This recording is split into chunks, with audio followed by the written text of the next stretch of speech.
And I'm Ben Dog. Hey Tom, have you ever noticed how some books are like each other? I sure have been. Books that are alike are in the same genre. I'd like to hear more about those from Mrs. Witt, the librarian. Well, Ben and Tom, I'm glad you asked about literary genres. Being able to recognize the genres can help you understand the text better. First, you need to know that literature is any type or style of writing. Sometimes we think it is only chapter books, but textbooks, nonfiction, biographies, reference books, magazines, newspaper articles, even information we read on the internet is a type of literature, and they all belong to at least one genre. A genre is a specific kind of style of writing.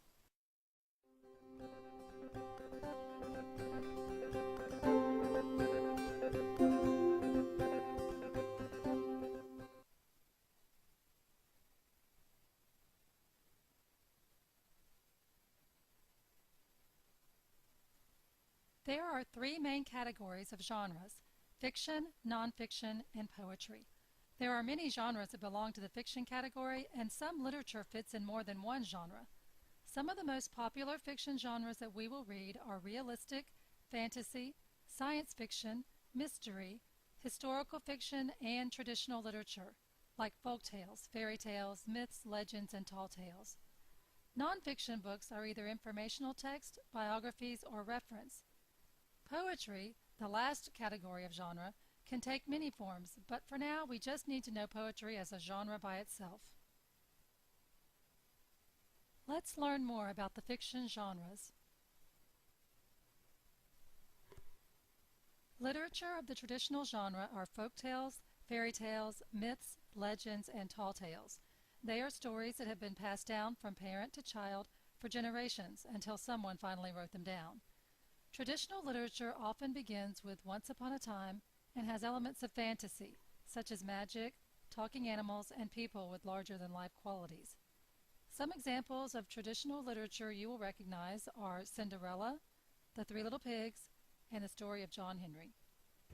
What do we do, even when we tired and hungry? Don't quit. What do we do, even when it looks like we ain't gonna make it? We don't quit. And what do we do when it looks like we're gonna have to smash through a big old mountain? We get the big hammers. Go get the big hammers. Big hammers. That ain't the big hammer. They're a bigger hammer. There's always a bigger hammer. Fantasy fiction is made-up stories with characters and/or action that could never happen in real life. Talking animals, flying people, and magic are all clues that the literature you are reading belongs to the fantasy genre. Some examples of fantasy that you probably know include Dr. Dolittle, Harry Potter, and Charlotte's Web. Okay, I can't see you. Up here in the corner. The other corner. I'm sorry, I still can't see. Well, move a little closer, I'll come down.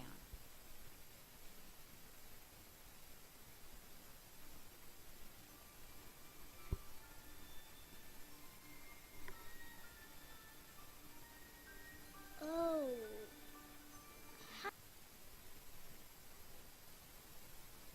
Like fantasy, science fiction is a genre of stories that cannot be true.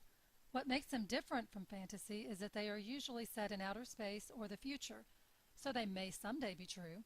If the book you are reading involves futuristic technology or robots, aliens, superheroes, or brand new worlds, then you are reading science fiction. Some examples of science fiction include A Wrinkle in Time, Among the Hidden series, and Star Wars. I can't. It's too big. Size matters not. Look at me. Judge me by my size, do you? And where you should not. For my ally is the Force. A mystery is a story that often includes a crime or problems to solve.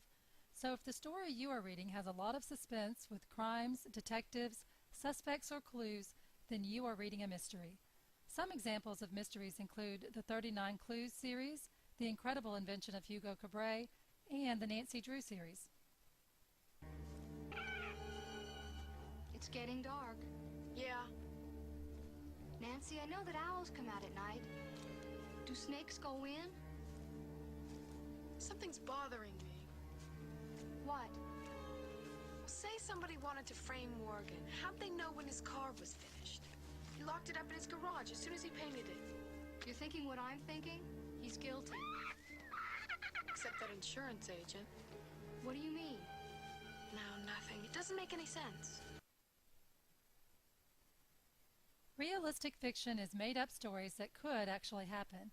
They include real characters and a believable story, maybe even something that could happen to you.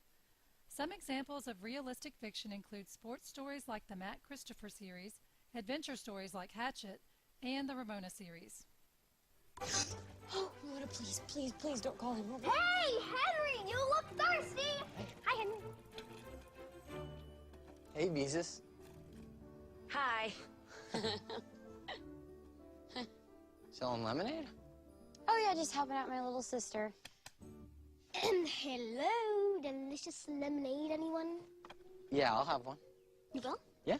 Well, that'll be $1, please. Exact change, pervert. Ramona, Henry doesn't have to pay. Here. Beezus. Thank you. Beezus. Shh. Beezus. Beezus, that won't taste good. Oh! He's right. No charge for that. Historical fiction also contains stories that could actually happen. What makes them different from realistic fiction is the setting. Historical fiction is set in the past. It may even include famous people, but the story isn't a factual reporting of what happened in that person's life. Historical fiction can be based on a real person's life and even actual events, but since details from conversations and daily life are supplemented with imagination, these books are considered fiction.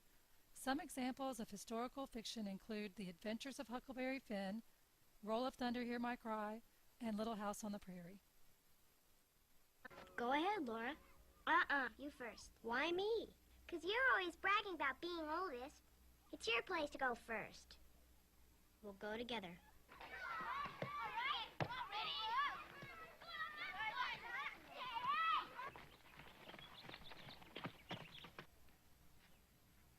Country girls.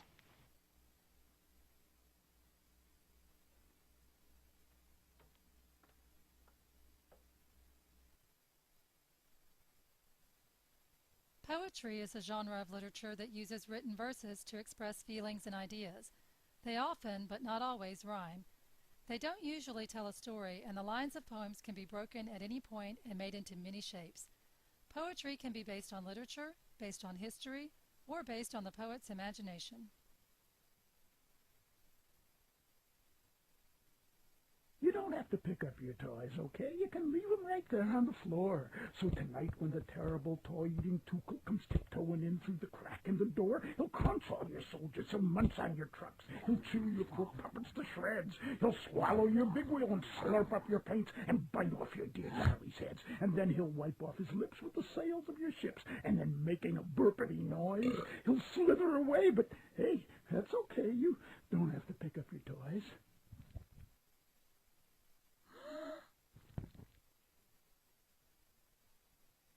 There are three main genres of nonfiction. The first and largest genre of nonfiction is informational. The purpose of informational literature is to share facts and data about real things.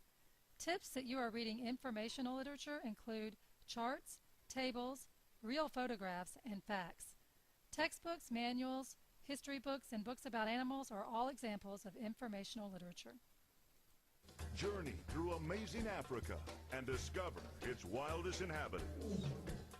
Life is everywhere in Africa, and Planet Earth, Animals of Africa is...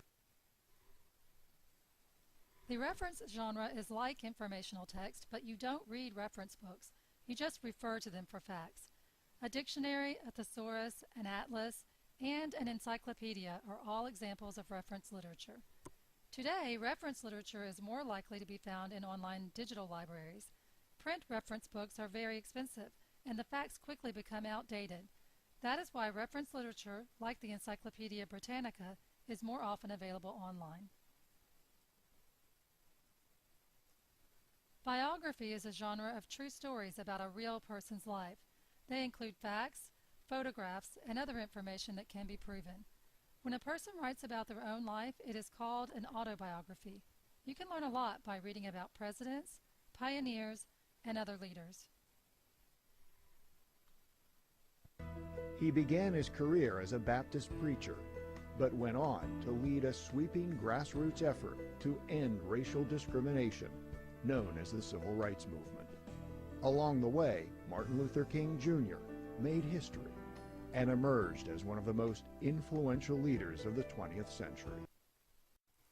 There you have it, Ben and Tom. I know that's a lot of information, but you can always refer back to my report if you have any questions.